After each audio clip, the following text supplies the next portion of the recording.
Hey, I'm Bruce Naylor, and thanks for joining me. I just bought a machine I've been coveting for 2 years now.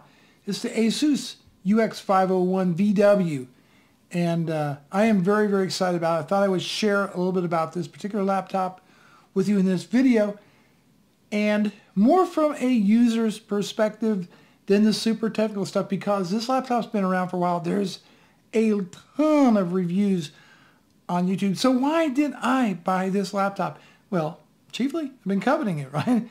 Now, the reason I've been wanting this laptop, for example, the other day, I had a realization. I have one main desktop PC here in the office. If it were to break, I wouldn't have a second computer. Why? I gave my old laptop, my 2014 MacBook Pro, to my wife. I couldn't ask her to give it back. Besides, I have to run Windows in the virtual machine and all that. I really wanted to have a second computer, so that was also very, very important to me.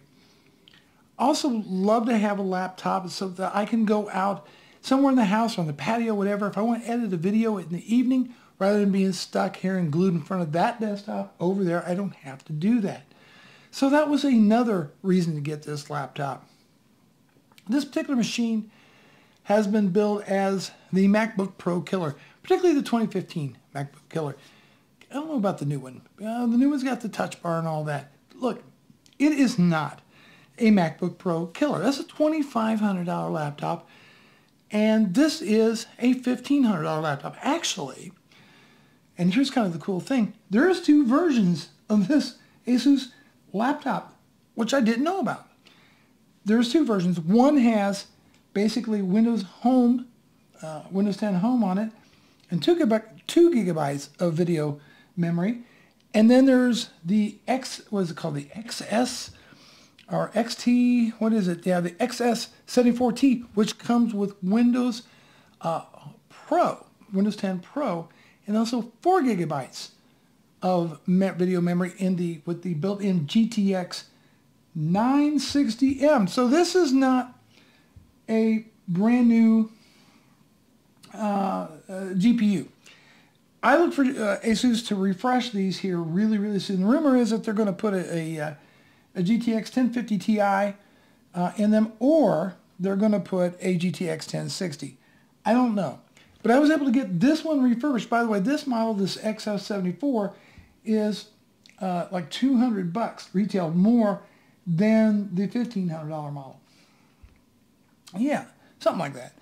And I got this refurbished for $11.79. So I bought a 2-year extended warranty. What I didn't get with the refurb is I didn't get the full 1-year warranty from ASUS. I didn't get the travel bag for it, and I didn't get the USB to Ethernet adapter because it does not have an Ethernet jack on this laptop. But let's talk a little bit about specs, because that is important. What are you getting for, you know, a $1,700 laptop if you go with this particular model? Actually, you're getting everything on this laptop except a little bit less video memory and the home version of Windows if you go the $1,500 model. And maybe you're going to get even more when the refresh happens. I think they're going to call it the UX550. I don't know. We'll find out about that. But what do you get for your money with this laptop? Well, you're getting a nice aluminum build. We're going to talk about that in a minute. First off, you get a Core i7. This has got the Skylake 6700 HQ. I believe that's the CPU in there. It is. And then you get 16 gigs of DDR4 memory on here. A really fast Samsung M.2 SSD drive. Very, very fast. Read and write speeds on it. I think ASUS says like the world's fastest drive. I don't know. It's fast, okay? More than fast enough for my needs. You also get wireless AC, a GTX 960M, and Thunderbolt 3 is one of the ports on this thing. A 4K display. We're going to talk about that because there's some controversy with this display, and it's not what you might think it is. We'll talk about that here in just a minute. 96 watt-hour battery. By the way, I've not used this thing on battery power very much. I've been keeping it plugged in because, you know, I've been loading the Windows updates. I've been installing my favorite software on it, doing all this tinkering with it. So I've just left it on AC the whole time. It's my understanding that this laptop will get somewhere around about 5 to 6 hours of normal use, that's like watching videos, etc. And then about 3 hours if you're gaming. Speaking of gaming, I've not installed Steam or any games on this. I do not intend to use this as a gaming PC. I might put Skyrim or something like that on it. This is not a 4K gaming machine. Make no bones about it. That is not the purpose of the machine. This is more for productivity, such as video editing, running Office, doing all that kind of cool stuff. It's not really, and it's not even being sold as a 4K gaming machine. You can game very, very nicely, 1080p, AAA titles, high quality settings, and it should do just fine frame rates. It's on GT 960M, so it's not going to be that powerful.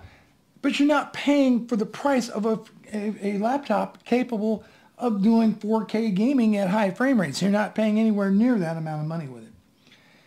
So that's what you get with it. Let's go ahead. Nice glass trackpad. By the way, I've seen a lot of Windows laptops have really crappy trackpads. This has a very nice glass trackpad on it, very MacBook Pro-like. Backlit keyboard, got to be honest with you. Hard to see the backlights on this thing. I think maybe part of it is because that it's silver. Maybe if they went with a darker keys, that might look better. The typing experience itself, not bad. Pretty decent travel on it. It's not bad. It's a chicken style type keyboard, but it does the job. You may want to get yourself like a Bluetooth keyboard or something like that for it, but it is satisfactory. I wish they were a bit darker keys on here so it'd be kind of easier to see. The backlight doesn't get all that bright. 1.2 megapixel webcam on this. Have not tried out the webcam yet. I really don't see myself using it unless it's, would be very, very important for me to do so. But the cool thing is, when you look at machines, I think like the XPS 15 and others, they put that webcam down at the bottom, so it looks like you're looking down, or rather looking up. I'm sorry, looking up. That's not good. But it does not have that infinity display. So you got a big, much more bezel. Definitely a nice, beautiful aluminum finish on this thing. Very tastefully done. It doesn't look like a over-the-top gaming. It looks like a professional laptop. Weighs about 5 pounds. Weighs about 5 pounds. Let's talk about the ports a little bit. So on the right side of the laptop, you're going to get your combo audio in and microphone jack and a headphone jack as combo port.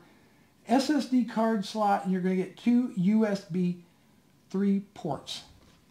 There is nothing on the back side of the Asus, and then on the left side, you've got yourself your power for your power adapter. You got another what is that? Oh yeah, that's another USB 3 port, HDMI, and then you got a Thunderbolt 3 USB Type-C form factor port right here.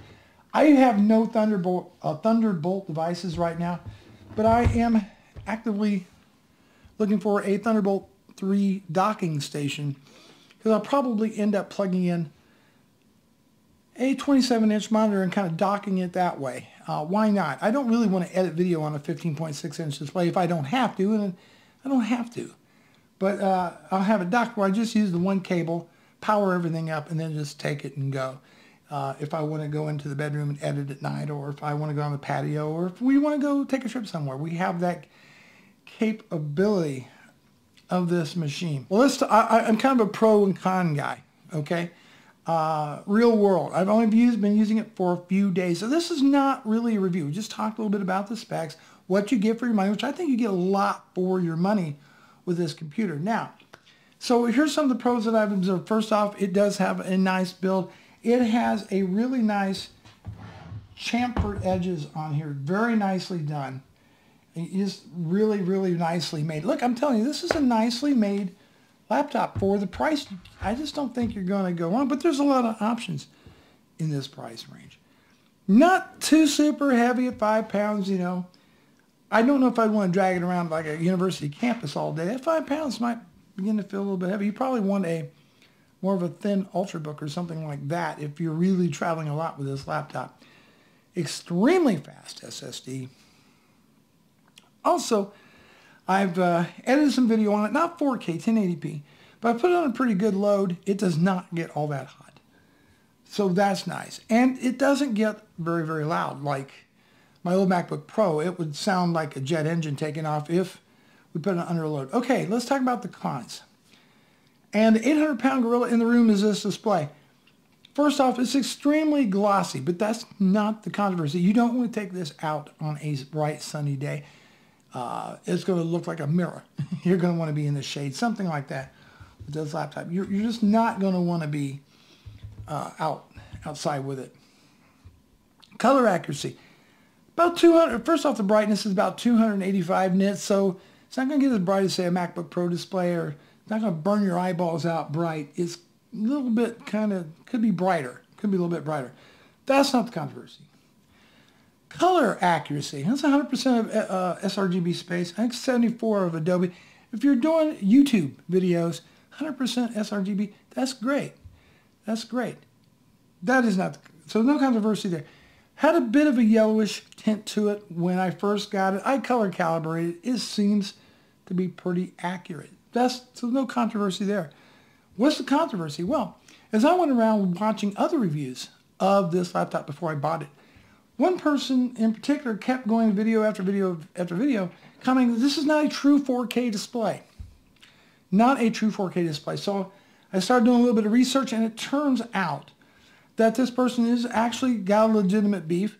I see some correspondence between somebody on a reviewer on Amazon and Asus, and basically what Asus has done with this display is they're using a technology. I think it might be a Samsung technology. Not 100% sure about that, but it's called, I got to write it down, I wrote it down here. It uses RG/BW Pentile Matrix technology. What that means is it's kind of a way to create more pixels than what's really there. And so it's not like a true 4K in the sense that you would get, say, with the XPS 15, for example. To these eyes, looking at it directly, comparing it with a 2014 MacBook Pro Retina, same image, everything, that looks just as sharp and just as, maybe not quite as vibrant as the MacBook Pro display, but certainly very vibrant and very, very acceptable. Very, very acceptable. So basically the inference is it's the marketing gimmick. It's not truly 3840 by 2160, but rather something a little bit less. You be the judge. If a notebook with a 4K display is that vitally important to you, you might want to avoid this. You might want to say, now Pop will spend a little bit more money on a Dell XPS 15 or something like that. But you're getting a lot of hardware for the price. And so far, I am pleased with the display as is. I learned my lesson about Windows scaling in 4K. I've got Adobe or the Sony Vegas does not, version 13 doesn't scale. No matter what you do, no matter how you adjust it, just the icons. It's not the program interface. It's the damn icons are so small you look like Inspector Gadget, you know, trying to say. So there are some Windows applications that have a problem respecting high DPI scaling. But I knew these things, other than the monitor not being true 4K. Well, actually I did. I knew the controversy. And I'm perfectly fine with this laptop. Is it a MacBook Pro killer? No, no. It's not fair. I hate anything that says, is this Apple device killer? Is that Apple device killer? This is an Asus UX501, they call it a Pro. It isn't for professionals. It's for people that's into Windows in a big, big way. And they want a professional, nice looking, not a gamey looking laptop. Nice design, nice finish, well built, very powerful, at a reasonable price. That's who this machine is for. That is who this is for. So I'd like to get your comments down below. What do you think? Big deal on the display or not? I don't know. You tell me. It's touch. It's touch enabled. Did I mention that? It's a touch display. I'm never going to use a touch display. I'm not going to put my greasy mitts on that. Okay. I'm going to wrap up the video right now. Thanks so much for watching. Take care.